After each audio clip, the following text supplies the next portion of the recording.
Hi there, I'm Will Parrott, Principal Race Officer here at Delkey Sailing Club, and this is the first in a series of 3 videos about undertaking the duty of race officer.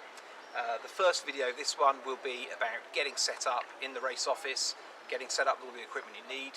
We'll be doing a second video on course setting and a third on entering the results in HAL.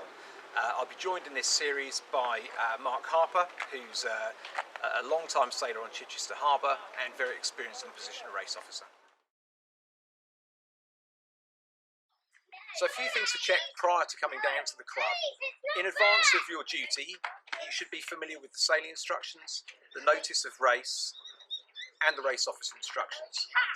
Within the COVID racing policy and race officer instructions, it states that we will only race to a maximum average wind speed of 15 knots. With that in mind, it's worth checking the weather forecast prior to arrival. If a couple of hours before the race it's clearly going to be more than 15 knots, then it's at the race officer's discretion only to cancel, and that should be done via the WhatsApp group.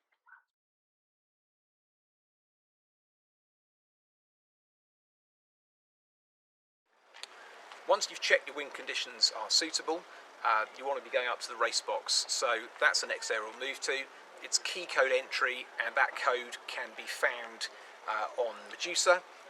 If you can't find it anywhere, feel free to get in touch with myself or privately message someone via WhatsApp who's a member who may well know it.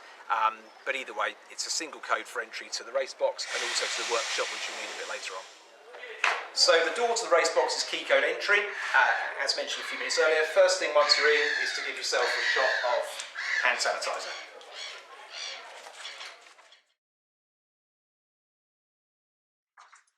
So I'm joined here by Mark Harper. So Mark's an experienced race officer, and he was actually pro for 3 years here at Delkey prior to me taking the role.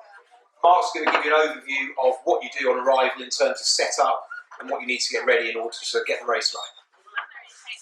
Okay, hello everybody. The first thing you need to do is access the cupboards. The cupboards will contain all the equipment you will need to run a race successfully. You will not need any other equipment other than the items you'll find here. So the first thing you must do is access this key lock, and again you will find that information in the race officer's guidelines and instructions. So you access there, there'll be one key there which will open from left to right all the cupboards that you will possibly need. And I'll just run through you very quickly what you need to do. So first of all, open this cupboard here with the single key and turn on the small transformer that operates the fixed VHF radio, which you can or you don't need to use if you don't want to. I would suggest using a handheld, so it gives you mobile. The next thing you must do is turn on the horn. It says this turn on horn here. So turn this switch on here, and if you wish, just test it a couple of times. And I suggest do it at least twice, like so, to make sure it's working. You've also got a button here if you want to check that one is working, if you want to check that one as well. Okay, the second cupboard contains stationery and the race clock. The race clock is a radio signalled timing synchronized device, and as you can see here, there is a place for it that can be screwed or mounted on a small screw there, and it can just be simply left there, and that will coordinate you to British summertime. I would also recommend that you have a watch also, quite handy, that is synchronized also to it. Now, the next thing you must do is open up this flap in the desk, and that will reveal two things really: the race officer's guidelines, which I suggest you follow, and also the mechanism for the race signals. Now, the race signals are there to tell you there's different parts of the race procedure, and that is what the timings are based on.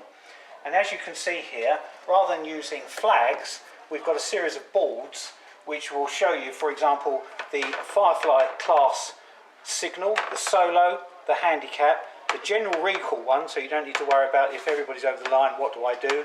You give 2 horns, 2 signals, and drop the general recall. The individual recall, that's if one or more people you can identify are over the line, and an additional sound signal, and then drop this to release the general recall, the X flag. And then finally there is a junior class flag if there is a junior class start. So those are the common flags that you will need. Moving along now, the next thing you will need is what I will call a race start form, or a crib sheet that you can actually write down the actual times of the starts.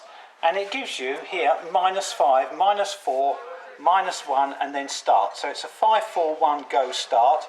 And it's a good idea just to write down the actual start time from the clock that you would like to send off or fire off the 5-minute warning, the 4, the 1 and the 0. So it's at 6 o'clock is the start. You also have a column here which is useful for the PRO and for the RO later on. If they identify any boats over the line, you can write those down, and if there's any significant wind shifts or anything. So you can just write some notes there, and I tend to write down there the boats that are over the line. The next thing you will need is what we call the entry form and worksheet. This A3 sheet, you can put on here the actual race times, and these are the times that you'll record here, and the number of laps, and obviously the sail number of the boat. You will need to do this for handicap racing. For class racing, it is simply a procession 1, 2, 3, 4 that you need to record with sail number. Moving along, this form, by the way, will either be in a folder over here which is marked worksheets, or you can get them from the club in the white desk, second drawer down, marked race sheets. And this is available there. You'll have one sheet per race, I suggest. So if you've got 3 starts, you have 3 worksheets, and if you've got 2 races that day, you will have another 3 sheets. So 6 sheets in all. Okay, nice and simple then. Obviously a pen you will need, a whiteboard marker, which we can put our course on, which we'll talk about in the second video. The next thing you're going to need, which we'll discuss in the third video, is how to input the results using HAL, but also it's a good idea at this time is to open up this cupboard with the same key and turn on the PC. And this is a small button here which is at the moment illuminated blue. You simply press that. That will start the PC and allow it to boot, a Windows PC. You turn the mouse on here because this is a wireless mouse, and of course we have a wireless keyboard, and again we need to turn this on so that we can operate the keyboard. The monitor is simply turned on and off with a touch here. Just show you like that. Bring it back on again, and then it will connect to the PC through the HDMI cable. Okay, so when the PC first starts, you will see this as the desktop, and this has everything you need on it to run the race. For example, the first thing I tend to bring up is the internet, and we've set it up here so, for example, you can see who has signed on. Now everybody will need to sign on, not via paper now, but via the calendar. And they simply go to the date in question, and they go to the race series and to the link which says sign on. They will then come in to a sign on page which looks like this, which is date and time stamped. They simply select the option sign on, like so, and they will probably be racing, and we generally have 2 races per day. You fill in the helm, the crew, and obviously the sail number, and from the drop down list you will select the class of boat, Firefly, Solo, Laser, etc. And not forgetting, you cannot submit this form until you have agreed to be bound by the sailing instructions, the other policy documents are in force. You tick the box and then you submit it. To check, you will see that these fields are required. Obviously the minimum is your name and sail number. Once you've done that, you submit it, and if you want to, go to this link at the bottom, and this can be done on a mobile phone. You can then just check your entry, and you will see here people who have signed on and after the race signed off. So for example here you can see the date, there's a sign on, they're racing, 3 races, the name of the competitor, sail number and the class of boat. You will need this because you may want to transfer this information to the top of the entry form on here for the days or the event that you're running. Okay, once you have looked at the sign-ons, and they must sign on before racing, you can obviously look at wind information here, and there are places like, for example, Wind Finder, as you can see here. And what you can do is you can go to Appledram and you can look at the local wind speed. You can go to Cambermet and have a little look at what it's like down the harbour. You can see, for example, the sea breeze coming in, and that generally will be reporting 3 or 4 knots lower than is actually here. But it gives you a good idea of what is happening further down the harbour and what you're expecting later on during the day. Okay, so we have the PC up and running. We'll come on later to how after the race is set. The other thing you're going to need is a number of flags, but they're all here. The most important one is the postponement flag. So maybe there is an issue on the water or there's a timing problem. Simply 2 hoops and you can put the postponement flag out, and that gives you a bit of breathing space so that you can reset your timing, or waiting for a patrol boat or competitors to get on the water if there's some sort of issue waiting for them. The other one you'll need is the shortened course, the S flag, which you will sound prior to going around the penultimate mark for boats coming from south to north.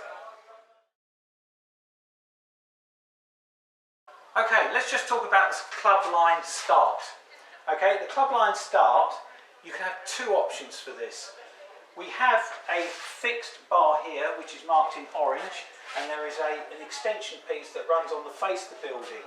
Now that start line could simply be, with no transit, a line from the bar to key outer distance mark, to the key mark, as you can see there. That could be a fixed, simple line, okay, which you could specify, which you'll hear about in course or video number 2 about the course. The other option is to have a start line where you have a full transit. In other words, you have this bar here, and then somewhere along the quay, in the range between the windows, you have another range pole, if you like, which you can then have as your start line, and that will go from here to infinity to the other shore, and there is no outer distance mark. So they can start anywhere in the water on the course side or non-course side, as far as they can go to the other side. That is the 2 options for starting. The finish line, let me just explain that, will always be between this bar and the quay. Either this side of it, the deep side, or the far side. It can be, again, specified in the course definition, but the default way is to have it from here right across to the other side of the bank. Okay, part of the race officer is that you will have contact with, if they are available, the patrol boats. The patrol boats will need a VHF radio, and you are covered as the race officer without a licence under the umbrella of the club to use a VHF radio. And a VHF radio can be in this cupboard here, and there are a number of handheld radios. Give one of those to the patrol boat or patrol boats, to the coxswain of that, or the helm of that patrol boat, turn it on, and by default, when you turn it on, and I've got one here, you will see it will come up to M2. That is the sailing club or yacht club band for transmission for Delkey in this area.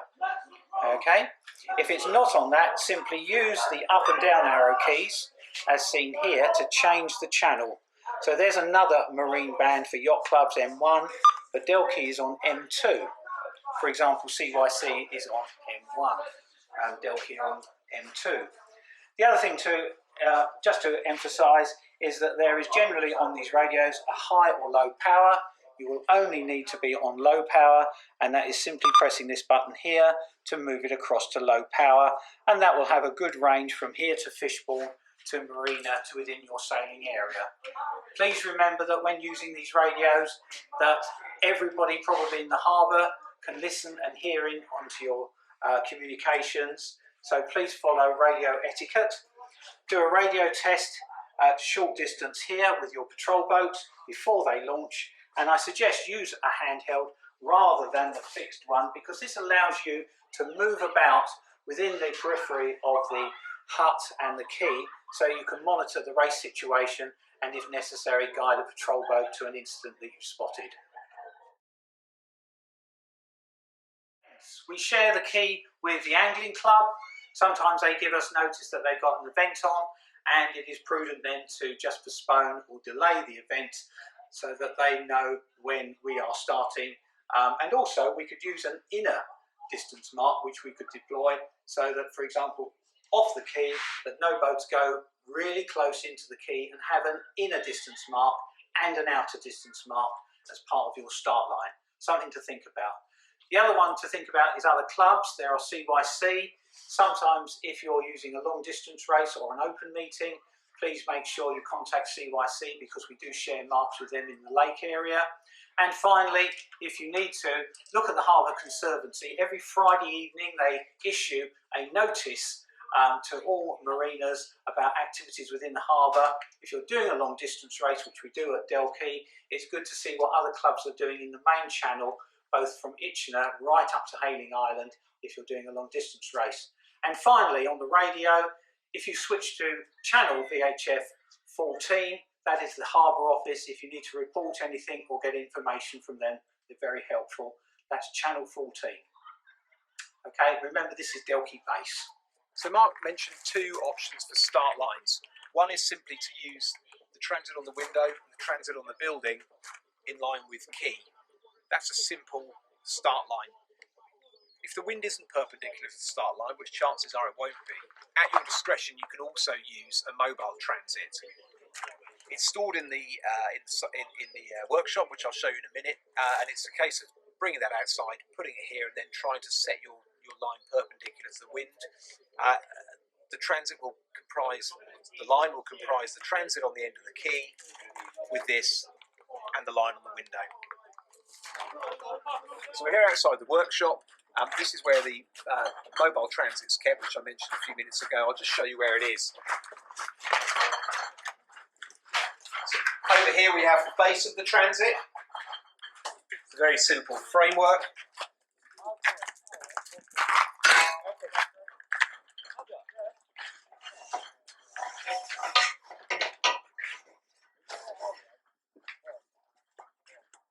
And up on top of the sail rack, we have the other end of the transit. Simply slips on top, and there you have your mobile transit. Now, as you can see here, Mark has just put the transit onto the quay. Now that can be positioned wherever you want on the quay in order to form a line, creating your start line. Now you can move that left, right, wherever you like, to move the start line from the north end right down to the south end of the quay.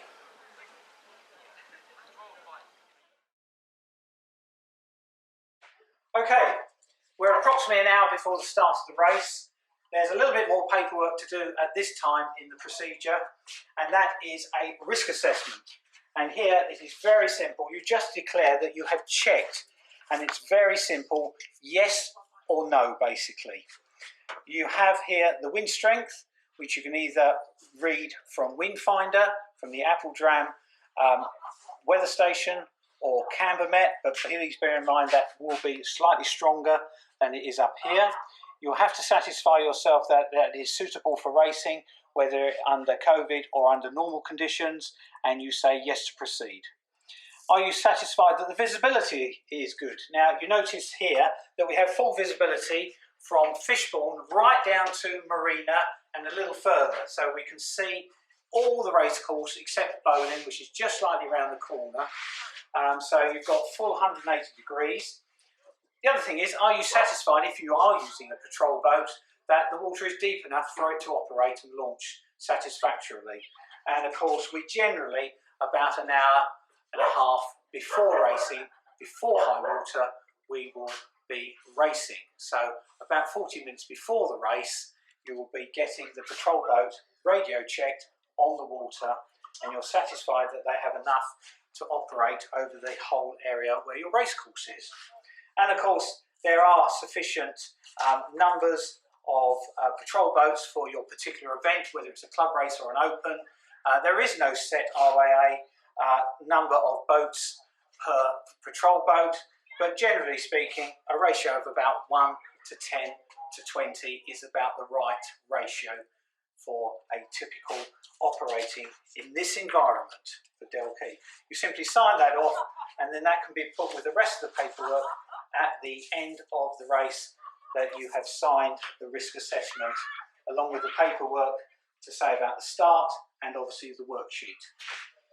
So the next stage, you want to clear off any old courses that have been left on from the previous race, so your course board's nice and clean for putting out the course. We're going to cover course setting in a completely different video, so it won't be covered now. But once you set your course, you will put it on this board.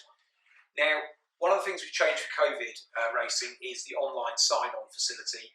Now, we've set a time limit of 1 hour prior to the start, so if you sign on later than an hour before the start, you won't be included in the race. So that cut-off is an hour. So make sure you're looking at the clock at approximately an hour before the race. You can go onto the online form and you can see who's signed on, and you can transfer those entries across to your race worksheet. The entries, the sign-on entries are time-stamped, so you will be able to see who's signed on before and after that hour limit. The next part of the procedure is getting ready for the start. This will probably be within about 30 minutes. You'll be in this position here. You'll have your race clock, which is synchronised to British Summer Time. The other thing I tend to use also for the start is a little app called a yacht timer, which just gives me a 5, 4, 1 go, and I can simply press this to give my countdown. But of course, you can simply just use the clock and use a round number, for example, 5 to 8 for the start at 8 o'clock. And use that as your guide. Remember that you've got your starting sheet here to remember when to press the horn at the 5, 4, 1 go. Now, the most important thing to talk about is if something goes wrong, the patrol boat cannot be launched, or there are squall comes through, something like that. This is your favourite flag, it's the postponement. You simply give 2 horns, and you will then display this outside the club, and this gives you breathing space then to get the patrol boat launched and or wait for the gust or the squall to go through. Now, think of this removal of this as the 6-minute gun. So you will sound the horn again at a minute before the 5 minute.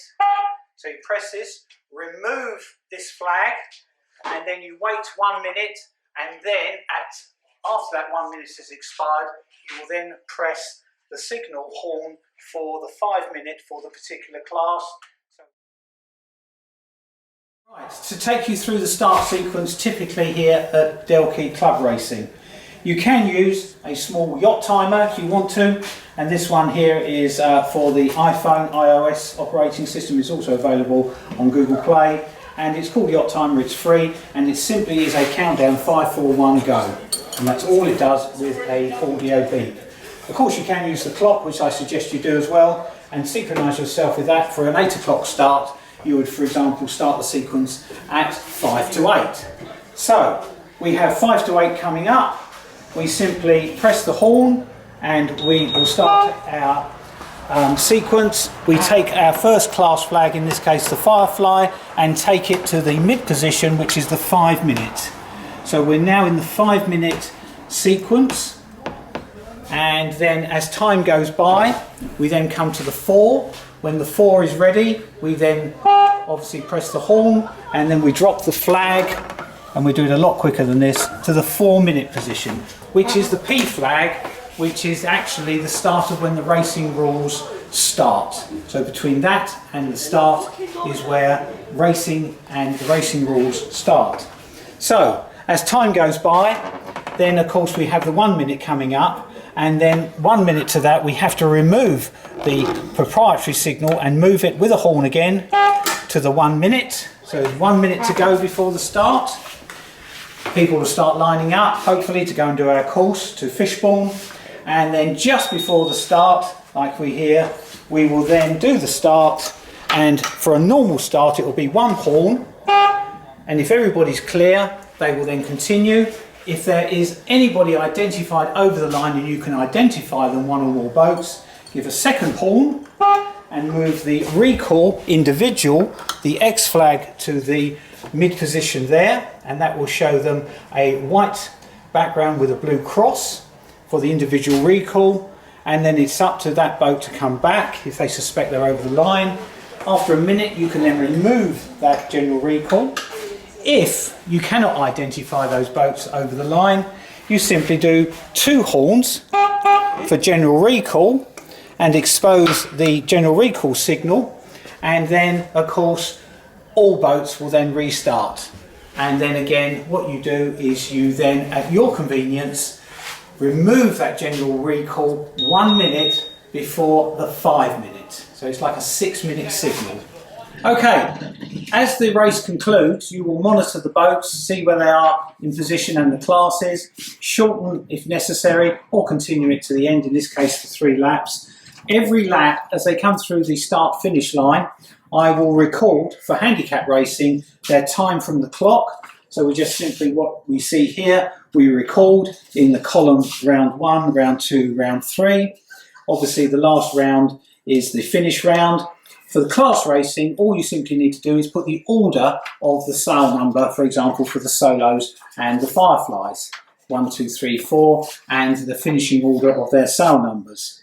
That information can then be transferred to Hal at the end of the race, and that sheet will then basically be concluded. So just to recap, handicap racing, please record the time as you see on the race time here, and also for class racing their actual position with sail number. The other thing to remember is that if you are going to do average laps, you must have the same lap start and finish. In other words, you can't have half a lap for one and a full lap for the other. But I'm not going to cover that in any detail at the moment, but we can run average laps, but it's not encouraged to because of the conditions that may prevail. The finish.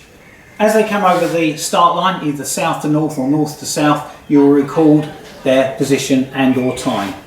Okay, the most important thing to do is record that on these sheets legibly, so that and especially the last lap, so that we can enter that into HAL. You will then give a horn to each, or a signal to each boat that crosses. Remember that if a boat has been OCS on course side and has not come back, do not give them a sound signal, because then that will give them the tip off that they were over the line and did not return. Okay? Once you've done that, you can make sure that people obviously sign off for that race if it is the last race of the day. But if it's the first race of the day, don't worry about that. You can then start getting ready for the second race of the day. I think that really concludes it, because the third video we will be running will be talking about HAL and entry. The second video will be actually about the course and the details of that.